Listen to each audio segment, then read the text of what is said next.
सभी को नमस्कार।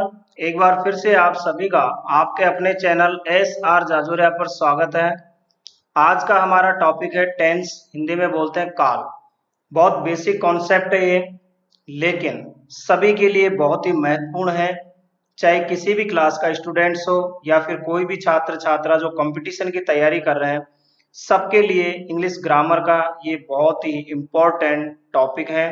और इस टॉपिक में हम डिस्कस करेंगे टेंस क्या है, इसके कितने प्रकार हैं और टेंस का यूज किस प्रकार से किया जाता है।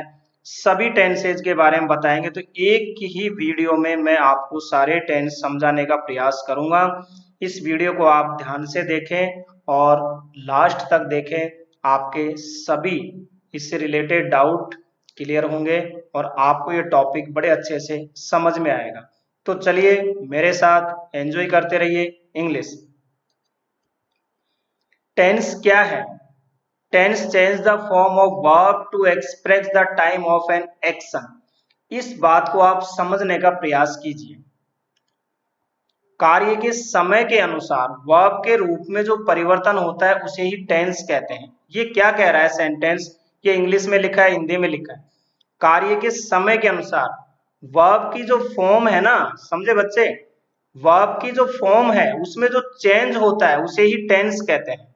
जैसे कई बार आप वर्ब की फर्स्ट फॉर्म यूज करते हो, कई बार आप सेकंड फॉर्म यूज करते हो, कई बार थर्ड फॉर्म यूज करते हो, कई बार फर्स्ट फॉर्म में एस या ईएस लगाते हो और कई बार वर्ब की फर्स्ट फॉर्म में आप आईएनजी लगाते हो।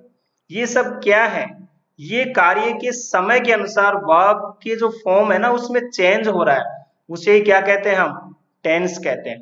जैसे आप कुछ जगह गो का यूज करते हो, गो की सेकंड फॉर्म क्या है?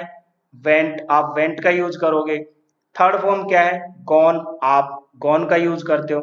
या कुछ जगह आप ईएस या एस लगा जैसे गोज लिखोगे, कुछ जगह आप गोइंग लिखोगे।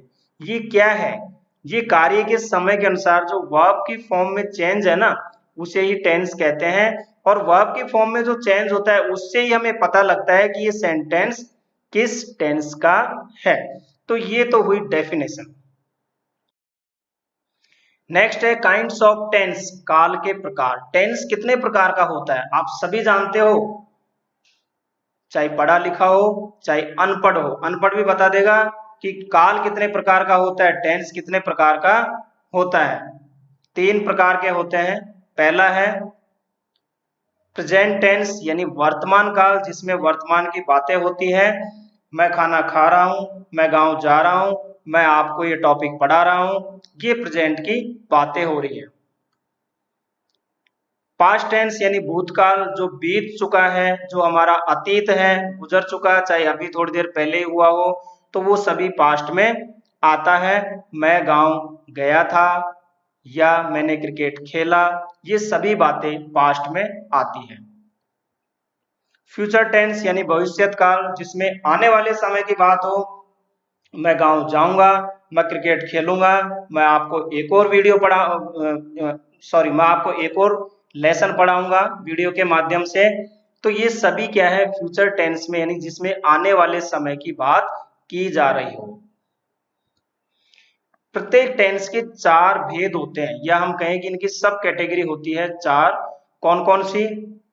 फर्स्ट है इंडेफिनेट, सेकंड है कंटिन्यूअस, थर्ड है परफेक्ट और फोर्थ है परफेक्ट कंटिन्यूअस। ये सभी के साथ अप्लाई होती है, जैसे present indefinite, present continuous, present perfect and continuous. यहाँ इनके आगे जोड़ दो, पास्ट जोड़ दो तो past indefinite, past continuous, past perfect and continuous. यदि फ्यूचर लगाओगे तो future indefinite, future continuous, future perfect and continuous. यानी हर टेंस की, प्रत्येक टेंस की ये 4 सब कैटेगरी है। इनको आप समझिए, बहुत बेसिक है लेकिन बहुत कम लोग जानते हैं इसके बारे में। इंडेफिनेट का मतलब ही होता है अनिश्चित, यानी कार्य का अनिश्चित होना, कि कार्य तो होता है लेकिन हमें उसके समय का पता नहीं चलता कि कार्य अभी बोलते समय हो रहा है या कब हो रहा है, कब होता है, इसके बारे में हमें पता नहीं चलता। तो ये इंडेफिनेट। कंटिन्यूअस, आप जानते हो जब कोई कार्य जारी हो, लगातार चल रहा हो, तो हम कंटिन्यूअस में लेते हैं। परफेक्ट यानी कार्य पूर्ण, जब कार्य कंप्लीट हो गया हो, कंप्लीट हो चुका है, तो वो परफेक्ट में आएगा। परफेक्ट कंटिन्यूअस कार्य होना और जारी, इसको समझना आप एग्जाम्पल से आपके नहीं समझ में आया होगा, तो सभी का हम एग्जाम्पल्स लेते हैं। इंडेफिनेट यानी अनिश्चित होना, वह खेलता है। देखिए इसमें कहा कि वह खेलता है, लेकिन अभी हमें इससे पता नहीं चल रहा कि अभी बोलते समय वो खेल रहा है क्या, नहीं ना। तो क्या है कि समय यहाँ अनिश्चित है, समय का हमें पता नहीं चलता। कार्य तो होता है लेकिन समय का पता नहीं चलता। जैसे गाय घास खाती है, उसकी आदत है, उसका भोजन है, वो खाएगी, लेकिन कब खाती है, अभी बोलते समय तो नहीं खा रही, कुछ पता नहीं चल रहा। जैसे शेर मांस खाता है, तो ये सेंटेंस इंडेफिनेट है, यानी कि यहाँ कार्य हो रहा है लेकिन टाइम जो है वो अनिश्चित है, समय का हमें पता नहीं चल रहा है। दूसरा है कंटिन्यूअस यानी कार्य जारी। जैसे वह खेल रहा है, अभी बोलते समय, भाई क्या कर रहे हो, मैं खेल रहा हूं, तो बोलते समय कार्य जारी हो रहा है। मैं आपको ये वीडियो, आपको मैं ये टॉपिक पढ़ा रहा हूं, तो ये क्या है, कंटिन्यूअस में, अभी बोलते समय कार्य हो रहा है। परफेक्ट मतलब कार्य पूर्ण हो जाना, कंप्लीट हो जाना। वह खेल चुका है, कार्य पूर्ण हो चुका है, वह गांव जा चुका है। तो ये क्या है, कंप्लीट होना परफेक्ट में आता है। परफेक्ट कंटिन्यूअस में कार्य होना और जारी, इसको समझे। वह सुबह से खेल रहा है, यहाँ पे क्या है कि कार्य कुछ समय पहले शुरू हुआ और अभी भी चल रहा है। जब सब कुछ समय पहले से शुरू हुआ हो और कार्य वर्तमान में भी चल रहा हो, या हम कहें कि जिस समय बोला जा रहा है उस समय चल रहा हो, तब हम जो है परफेक्ट कंटिन्यूअस का यूज करेंगे। जैसे वह सुबह से खेल रहा है, वह कल से पढ़ रहा है, या वह कल से टीवी देख रहा है, कल से मोबाइल देख रहा है, सुबह से दौड़ रहा है, 1 घंटे से दौड़ रहा है। ये सारी चीजें क्या है कि वहां पे इसमें क्या शो हो रहा है कि कार्य कुछ समय पहले शुरू हुआ और अभी भी चल रहा है, तो वो हम लेते हैं परफेक्ट कंटिन्यूअस में। ये बेसिक कॉन्सेप्ट था, आपको समझ में आया होगा, मुझे उम्मीद है कि आपको अच्छे से समझ में आया होगा। अब आगे चलते हैं हमारा मेन टॉपिक पर। अब आप इस चार्ट को देखिए, यहाँ तीनों टेंस लिखे हैं, प्रेजेंट, पास्ट, फ्यूचर, और इनकी सब कैटेगरी इंडेफिनेट, कंटिन्यूअस, परफेक्ट और परफेक्ट एंड कंटिन्यूअस। सबसे पहले लेते हैं प्रेजेंट इंडेफिनेट। प्रेजेंट इंडेफिनेट का यूज हम करते हैं जिन हिंदी के वाक्य में ता है, ते है, ती है। जैसे मैं गांव जाता हूं, मैं खाना खाता हूं, गाय घास खाती है, शेर मांस खाता है, बिल्ली मांस खाती है। ये हुआ प्रेजेंट इंडेफिनेट का। प्रेजेंट इंडेफिनेट में हम हेल्पिंग वर्ब के रूप में डू या डज का यूज करते हैं। यदि हमारा सब्जेक्ट प्लूरल है तो हम डू का यूज करेंगे, यानी बहुवचन है। यदि सिंगुलर है तो डज का यूज करेंगे। आई के साथ भी डू का ही यूज किया जाता है, लेकिन डू डज हेल्पिंग वर्ब के रूप में हम यूज कहाँ करते हैं, नेगेटिव यानी नॉट वाले सेंटेंस, इंट्रोगेटिव प्रश्न वाले, और इंट्रोगेटिव एंड नेगेटिव। यदि प्रेजेंट इंडेफिनेट का सेंटेंस अफर्मेटिव है, पॉजिटिव है, जिसमें नॉट नहीं लगा है, तो फिर वहां पे हम हेल्पिंग वर्ब के रूप में इनका यूज नहीं करते। वहां हम यदि सब्जेक्ट प्लूरल है तो वर्ब की फर्स्ट फॉर्म का यूज करेंगे। यदि सब्जेक्ट हमारा सिंगुलर है, एक वचन थर्ड पर्सन है, तो वहां पे हम वर्ब की फर्स्ट फॉर्म के साथ एस या ईएस लगाएंगे। ये आपको ध्यान रखना है। और एस और ईएस कहाँ लगाना है वर्ब के साथ, इसका वीडियो मैंने अलग से डाला हुआ है, आपको इस वीडियो के डिस्क्रिप्शन लिंक में भी मिल जाएगा, आप उसको देख लें। दूसरा है प्रेजेंट कंटिन्यूअस, रहा है, रही है, रहे हैं। जैसे मैं पढ़ रहा हूं, मैं खा रहा हूं, मैं जा रहा हूं, ये सारे क्या है, प्रेजेंट कंटिन्यूअस में है। इसके साथ helping verb is, am, are का यूज करते हैं। सिंगुलर यानी कि एक वचन हमारा यदि सब्जेक्ट है तो इज का यूज, आई के साथ हम एम का यूज करते हैं, और जितने भी प्लूरल है उनके साथ हम आर का यूज करेंगे।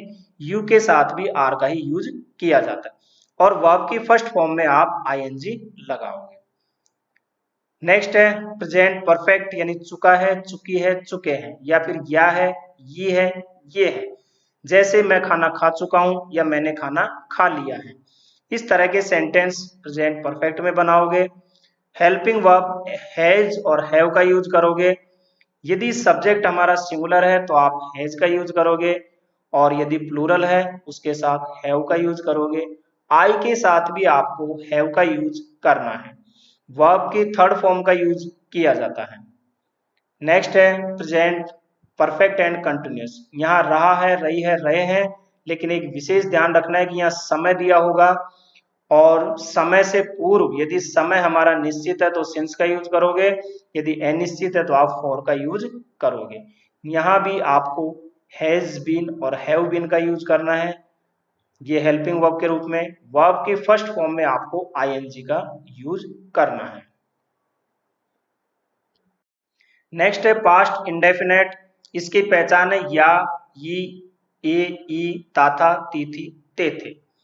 जैसे मैंने खाना खाया, मैंने ताजमहल देखा, या मैंने कल ताजमहल देखा। इस तरह के सेंटेंस आप पास्ट इंडेफिनेट में बनाओगे। यहाँ आप यदि अफर्मेटिव है, बिना नॉट वाला यानी पॉजिटिव सेंटेंस है, तो वर्ब की सेकंड फॉर्म का यूज करोगे, चाहे कोई भी सब्जेक्ट हो।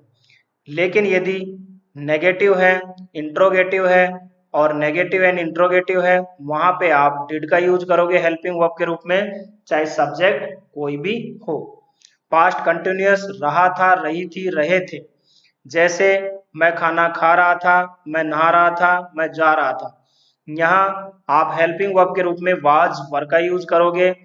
जितने भी सिंगुलर सब्जेक्ट है उनके साथ वाज का, यदि प्लूरल है तो वर का यूज। आई के साथ भी आपको वाज का ही यूज करना है यहाँ पे, और वर्ब के फर्स्ट फॉर्म में आपको आईएनजी लगाना है। पास्ट परफेक्ट यानी चुका था, चुकी थी, चुके थे। जैसे मैं गांव जा चुका था, मैं खाना खा चुका था। इस तरह के जो सेंटेंस है ये पास्ट परफेक्ट में आते हैं। यहाँ पे आपको हेल्पिंग वर्ब हैड का यूज करना है, सब्जेक्ट कोई भी हो सबके साथ आपको यही यूज करना है, और मेन वर्ब की थर्ड फॉर्म का यूज करना है। पास्ट परफेक्ट एंड कंटिन्यूअस रहा था, रही थी, रहे थे, लेकिन आपको समय दिया होगा, यहाँ उससे पहले आपको सिंस या फॉर का यूज करना है। आपकी हेल्पिंग वर्ब यहाँ हैड बीन होगी, और वर्ब के फर्स्ट फॉर्म में आईएनजी लगाना है। फ्यूचर में देखिए आप, फ्यूचर इंडेफिनेट में गा, गी, गे, ये आपका पहचान होगी। जैसे मैं जाऊंगा, मैं खाऊंगा, मैं आऊंगा, तो ये सभी क्या है, फ्यूचर इंडेफिनेट में है। यहाँ पे आप सेल और विल का यूज करोगे, और वर्ब की फर्स्ट फॉर्म लगाओगे। आई और वी सब्जेक्ट के साथ हम सेल का यूज करते हैं, बाकी के साथ विल का यूज करते हैं। लेकिन आजकल मॉडर्न इंग्लिश में सभी के साथ विल का यूज किया जाता है। फ्यूचर कंटिन्यूअस में रहा होगा, रही होगे, रहे होंगे। यहाँ आप जैसे वह खाना खा रहा होगा, गांव जा रहा होगा, जब फ्यूचर की बात होगी आप यहाँ हेल्पिंग वर्ब यूज करोगे, सेल बी और विल बी, और वर्ब की फर्स्ट फॉर्म में आईएनजी। फ्यूचर परफेक्ट चुका होगा, चुकी होगी, चुके होंगे। वह गांव जा चुका होगा, खाना खा चुका होगा। इस तरह के सेंटेंसेस फ्यूचर परफेक्ट में आते हैं। इसकी जो हेल्पिंग वर्ब है वो है शैल हैव या फिर विल हैव, और वर्ब की थर्ड फॉर्म का यूज करना है। फ्यूचर परफेक्ट एंड कंटिन्यूअस में रहा होगा, रही होगी, रहे होंगे, और लेकिन इसमें समय दिया होगा, उससे पहले आपको सिंस और फॉर का यूज करना है। Helping verb shall have been और विल हैव बीन का यूज करोगे, वर्ब के फर्स्ट फॉर्म में आईएनजी यूज करोगे। जैसे वह सुबह से खाना खा रहा होगा, या वह 2 दिन से पढ़ रहा होगा। इस तरह के सेंटेंसेस आप फ्यूचर परफेक्ट एंड कंटिन्यूअस में यूज करोगे। अब आपके लिए कुछ महत्वपूर्ण बातें आपने देखा होगा, जितने भी कंटिन्यूअस टेंस है यहाँ वर्ब की फर्स्ट फॉर्म में आपको आईएनजी लगाना है। जितने भी परफेक्ट है यहाँ आपको वर्ब की थर्ड फॉर्म का यूज करना है। जितने भी परफेक्ट कंटिन्यूअस है वहां भी वर्ब की फर्स्ट फॉर्म में आईएनजी, मतलब जहां भी कंटिन्यूअस आए ना वहां आप वर्ब की फर्स्ट फॉर्म में आईएनजी लगाओगे। यहाँ क्लियर हो गया। परफेक्ट में आप थर्ड वर्ब की थर्ड फॉर्म लगाओगे। अब बचे इंडेफिनेट, तो प्रेजेंट इंडेफिनेट में आप वर्ब की फर्स्ट फॉर्म यूज करते हो या एस लगाते हो। पास्ट इंडेफिनेट में वर्ब की सेकंड फॉर्म। पूरे इंग्लिश में मात्र एक ये ऐसा टेंस है जहां वर्ब की सेकंड फॉर्म का यूज किया जाता है, लेकिन वो भी अफर्मेटिव या पॉजिटिव सेंटेंसेस में। डिड के साथ हमें वर्ब की फर्स्ट फॉर्म का ही यूज करना होता है जब हेल्पिंग वर्ब डिड आती है तब। फ्यूचर की बात करें, फ्यूचर इंडेफिनेट में, तो भी यहाँ वर्ब की फर्स्ट फॉर्म ही आती है। अब हमारा जो पैटर्न होता है सेंटेंस का क्या होगा, सब्जेक्ट और सब्जेक्ट के साथ वर्ब आपको लिखनी है, वर्ब आपको आनी ही है। इसके बाद यदि ऑब्जेक्ट दिया है तो ठीक है, या कुछ अदर वर्ड दिए हो तो ठीक है। इस तरह से आप सेंटेंस बनाओगे। उम्मीद है आपको ये टेंस का एक कंप्लीट पैकेज आपको समझ में आया होगा। तो इस वीडियो को ज़्यादा से ज़्यादा लाइक करें, अपने साथियों में, दोस्तों में शेयर करें और मेरे इस चैनल को सब्सक्राइब करें। और आगे भी हम टेंस से रिलेटेड सभी पार्ट आपको डिटेल में बताएंगे, हर टेंस का, क्योंकि बहुत सारे पेरेंट्स की डिमांड आ रही है। अभी लॉकडाउन चल रहा है वर्तमान में कोविड-19 की वजह से, तो बहुत सारे स्टूडेंट्स और पेरेंट्स की डिमांड है। बहुत सारे स्कूलों ने भी डिमांड किया है कि सर आप जो है अपने तरह से वीडियो बनाइए प्रत्येक टेंस के लिए, ताकि हमारे बच्चों को लाभ मिल सके, क्योंकि स्कूल अभी क्या है, बंद है। तो एक ये प्रयास है मेरा, आप मेरे साथ इंग्लिश पढ़ते रहिए और एंजॉय करते रहिए। आपका अपना चैनल SR जाजोरिया। हंसते रहिए, मुस्कुराते रहिए और देखते रहिए SR जाजोरिया। Thank you.